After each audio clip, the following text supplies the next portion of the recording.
So she's like, all these things with your grandmother. I had bad experiences with your grandmother. Your grandma threw me out when I was a kid. Da, da, da, da. No, my grandmother had threw her out when she was a certain age. And my mother was like, I wasn't ready for the Lord yet. I didn't know anything. So I kind of had this issue with your grandmother. And then every time I go see your grandmother, she tells me, because my mother would go and see my grandmother in St. Lucia. And then my grandmother would be like, oh, when you come stay with me here, you have to give me money for groceries and electricity. And my grandmother would be like, but you don't ask your other kids this. So there's like natural beef between them. Like, so I'm looking at mommy and mommy's like, I know you don't know that person. I said, mommy, I don't know this grandma that you're speaking of, because my grandmother, the one that helped raise me, gives me money if I ask her for it, cooks and cleans for me. I'm telling you, like, even up until the day that she died, I'd be like, Grandma, let me hold 20. Grandma would give me money.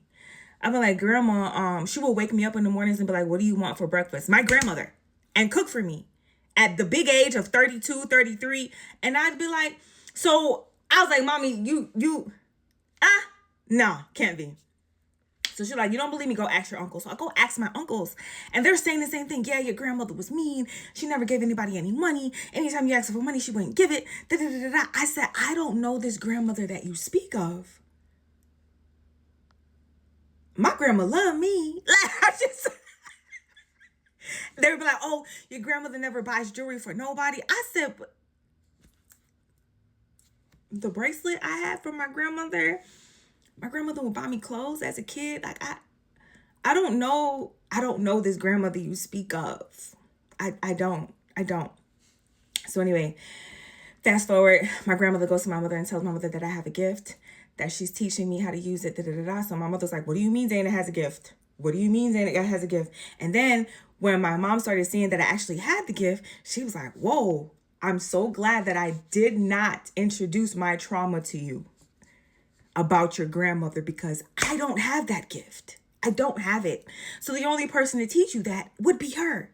So what I'm saying is, you are damaging your kids by trauma bonding with them based on your experience with your parent. Your experience with your parent does not have to be the experience that that parent has with that grandkid, okay?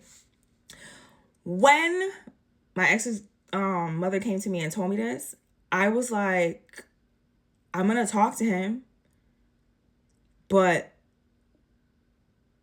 this person is hard-headed. So it has to come off in a way where, like, he understands. Like, you understand? Anyway, I never did. I never told him, because I was just like, this is too much. But I prayed on it. Okay? The worst thing you can do is trauma bond with your kids. Do not go and dump your trauma onto your kid about your parents and expect your kid not to see you in a different light, because then it turned into,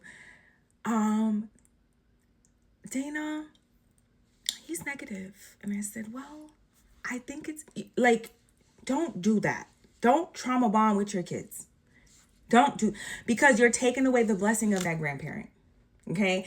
So now it's like watching her not be able to have this relationship because of what was planted. Because remember, when you trauma bond with your kids, you're planting a seed.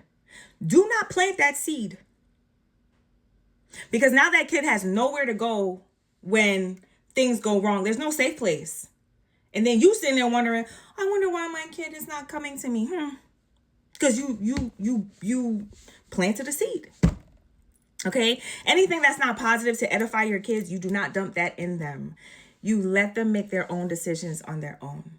Don't dump that into them. Now, if they notice that there's a weirdness with their grandmother or grandfather and they come to you, you're like, okay, confirmed. But don't initially start and be like, your grandmother, your grandfather, your auntie, your uncle. Don't do that. Let them build their own discernment. Because remember, you're supposed to be teaching your kids how to be independent of you. How can they be independent of you if you're walking them through even how to see people? They're supposed to see people through the eyes of God, not through your eyes. Does that make sense? Do not trauma bond with your kids. Okay? Bye.